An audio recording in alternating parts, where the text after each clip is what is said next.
ትንቢተ ኢዩኤል ምዕራፍ 1 ወደ ባቱኤል ልጅ ወደ ኢዩኤል የመጣው የእግዚአብሔር ቃል ይህ ነው። እናንተ ሽማግሌዎች ይህን ስሙ፣ በምድርም የምትኖሩ ሁሉ አድምጡ። ይህ በዘመናችሁ ወይስ በአባቶቻችሁ ዘመን ሆኖ ነበርን? ይህን ለልጆቻችሁ ንገሩ፣ ልጆቻችሁም ለልጆቻቸው፣ ልጆቻቸውም ለኋለኛው ትውልድ ይንገሩ። ከተምች የቀረውን አንበጣ በላው፣ ከአንበጣም የቀረውን ደጎብያ በላው፣ ከደጎብያም የቀረውን ኩብኩባ በላው። በተሃ ወይን ጠጃችሁ ከአፋችሁ ተወግዷልና፣ እናንተ ሰካራሞች ነቅታችሁ አልቅሱ። እናንተም የወይን ጠጅ የምትጠጡ ሁሉ ዋይ በሉ። ቁጥርም የሌለው ብርቱ ሕዝብ በምድሬ ላይ ወጥቷልና፣ ጥርሳቸው እንደ አንበሳ ጥርስ፣ መንጋጋቸውም እንደ እንስቲቱ አንበሳ መንጋጋ ነው።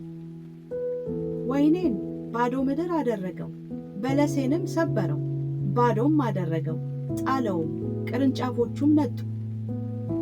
ለቁንጅናዋ ባል ማቅ ለብሳ እንደምታለቅስ ድንግል አልቅሺ። የእህሉ ቁርባንና የመጠጡ ቁርባን ከእግዚአብሔር ቤት ተወግዷል። የእግዚአብሔርም አገልጋዮች ካህናት አለቀሱ። እህሉ ጠፍቷልና፣ ወይኑም ደርቋልና፣ ዘይቱም ጎሏልና፣ እርሻው ምድረ በዳ ሆኗል። ምድሪቱም አልቅሳለች። መከሩ ከእርሻቸው ጠፍቷልና፣ ገበሬዎች ስለ ስንዴውና ስለ ገብሱ አፈሩ። የወይን አትክልተኞችም አለቀሱ። ወይኑ ደርቋል፣ በለሱም ጠውልጓል። ሮማኑና ተምሩ፣ እንኮዩም፣ የምድርም ዛፎች ሁሉ ደርቀዋል። ደስታም ከሰው ልጆች ዘንድ ርቋል። የእህሉ ቁርባንና የመጠጡ ቁርባን ከአምላካችሁ ቤት ቀርቷልና፣ እናንተ ካህናት ማቅ ታጥቃችሁ አልቅሱ። እናንተም የመሠዊያ አገልጋዮች ዋይ በሉ። እናንተ የአምላኬ አገልጋዮች ኑ፣ ሌሊቱን ሁሉ በማቅ ላይ ተኙ፣ ጾምን ቀድሱ። የእግዚአብሔር ቀን ቀርቧልና ለቀኑ ወዮ! እርሱም ሁሉን ከሚችል ከአምላክ ዘንድ እንደ ጥፋት ይመጣል። ከዓይናችን ፊት ምግብ ከአምላካችንም ቤት ደስታና እልልታ የጠፋ አይደለምን? ዘሩ በምድር ውስጥ በሰበሰ፣ እህሉ ደርቋልና ጎተራዎቹ ባዶ ናቸው፣ ጎታዎቹም ፈርሰዋል። እንስሶች እጅግ ጮኹ፣ የላምም መንጎች ማሰማሪያ የላቸውምና ተጠራጠሩ። የበግም መንጎች ጠፍተዋል። አቤቱ እሳት የምድረ በዳውን ማሰማሪያ በልቶአልና፣ ነበልባሉም የዱሩን ዛፍ ሁሉ አቃጥሏልና ወደ አንተ ጮኻለሁ። ፈሳሹ ውሃ ደርቋልና፣ እሳቱም የምድረ በዳውን ማሰማሪያ በልቶአልና የምድር አራዊት ወደ አንተ አለኸለሁ።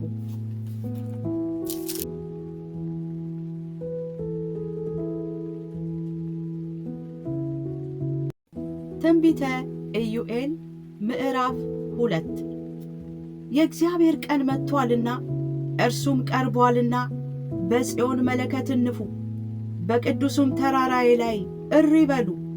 በምድርም የሚኖሩ ሁሉ ይንቀጥቀጡ። የእግዚአብሔር ቀን መጥቶአልና፣ የጨለማና የጭጋግ ቀን፣ የደመናና የድቅድቅ ጨለማ ቀን ነው። ታላቅና ብርቱ ሕዝብ በተራሮች ላይ እንደ ወገግታ ተዘርግቷል። ከዘላለምም ጀምሮ እንደ እነርሱ ያለ አልነበረም። ከእነርሱም በኋላ እስከ ብዙ ትውልድ ድረስ እንደ እነርሱ ያለ ከእንግዲህ ወዲህ አይሆንም። እሳት በፊታቸው ትበላለች፣ በኋላቸውም ነበልባል ታቃጥላለች። ምድሪቱ በፊታቸው እንደ ኤድን ገነት፣ በኋላቸውም በምድረ በዳ በረሃ ናት። ከእነርሱም የሚያመልጥ የለም። መልካቸው እንደ ፈረስ መልክ ነው፣ እንደ ፈረሶችም ይሮጣሉ። በተራራ ላይ እንዳሉ ሰረገሎች ድምፅ፣ ገለባውንም እንደሚበላ እንደ እሳት ነበልባል ድምፅ፣ ለሰልፍም እንደ ተዘጋጀ እንደ ብርቱ ሕዝብ ያኮበኩባሉ። ከፊታቸውም አሕዛብ ይንቀጠቀጣሉ፣ የሰውን ፊት ሁሉ ይጠቁራል። እንደ ኃያላን ይሮጣሉ፣ እንደ ሰልፈኞችም በቅጥሩ ላይ ይወጣሉ። እያንዳንዱም በመንገድ ላይ ይራመዳል፣ ከእርምጃቸውም አያፈገፍጉም።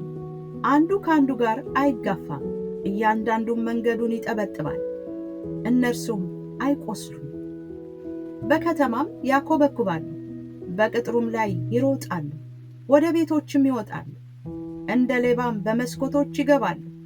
ምድሪቱም ከፊታቸው ትናወጣለች፣ ሰማያትም ይንቀጠቀጣሉ፣ ፀሐይና ጨረቃም ይጨልማሉ፣ ከዋክብትም ብርሃናቸውን ይሰውራሉ።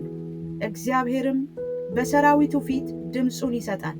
ሰፈሩ እጅግ ብዙ ነውና ቃሉንም የሚያደርግ እርሱ ኃያል ነውና፣ የእግዚአብሔርም ቀን ታላቅና እጅግ የሚያስፈራ ነውና ማንስ ይችለዋል?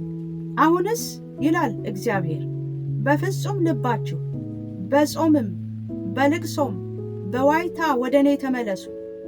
ልባችሁን እንጂ ልብሳችሁን አትቅደዱ። አምላካችሁም እግዚአብሔር ቸርና መሐሪ፣ ቁጣው የዘገየ ምሕረቱም የበዛ ለክፋትም የተጸጸተ ነውና ወደ እርሱ ተመለሱ። የሚመለስና የሚጸጸት እንደሆነ ለአምላካችሁም ለእግዚአብሔር የእህልና የመጠጥ ቁርባን የሚሆነውን በረከት የሚያተርፍ እንደሆነ ማን ያውቃል? በጽዮን መለከትን ንፉ፣ ጾምንም ቀድሱ፣ ጉባኤውንም አውጁ፣ ሕዝቡንም አከማቹ፣ ማኅበሩንም ቀድሱ፣ ሽማግሌዎቹንም ሰብስቡ፣ ሕፃናቱንና ጡት የሚያጠቡትን አከማቹ። ሙሽራው ከልፍኙ ሙሽራይቱም ከጫጉላዋ ይውጡ። የእግዚአብሔርም አገልጋዮች ካህናት ከወለሉና ከመሠዊያው መካከል እያለቀሱ አቤቱ ለሕዝብህ ራራ፣ አሕዛብም እንዳይነቅፏቸው ርስትህን ለማላገጫ አሳልፈህ አትስጥ። ከአሕዛብ መካከል አምላካቸው ወዴት ነው ስለምን ይላሉ ይበሉ። እግዚአብሔርም ስለ ምድሩ ቀና፣ ለሕዝቡም ራራለት።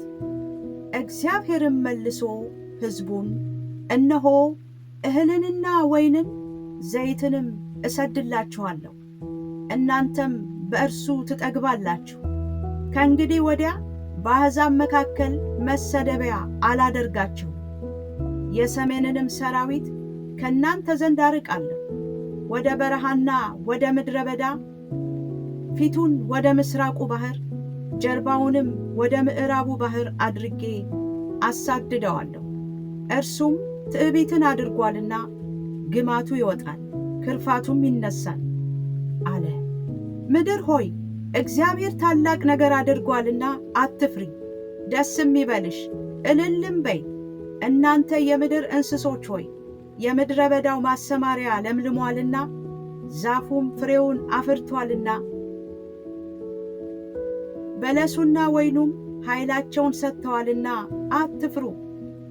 እናንተ የጽዮን ልጆች አምላካችሁ እግዚአብሔር የፊተኛውን ዝናብ በጽድቅ ሰጥቷችኋልና እንደ ቀድሞውም የፊተኛውንና የኋለኛውን ዝናብ አዝንቦላችኋልና በእርሱ ደስ ይበላችሁ፣ ለእርሱም እልል በሉ።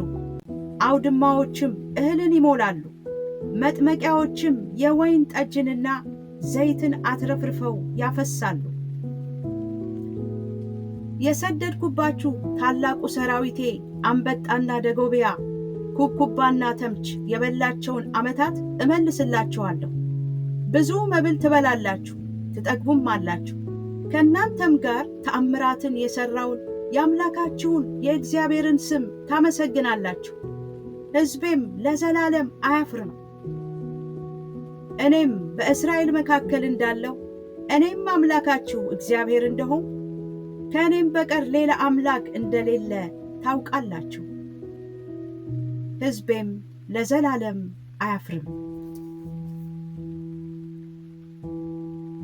ከዚህም በኋላ እንዲህ ይሆናል፣ መንፈሴን በሥጋ ለባሽ ሁሉ ላይ አፈሳለሁ።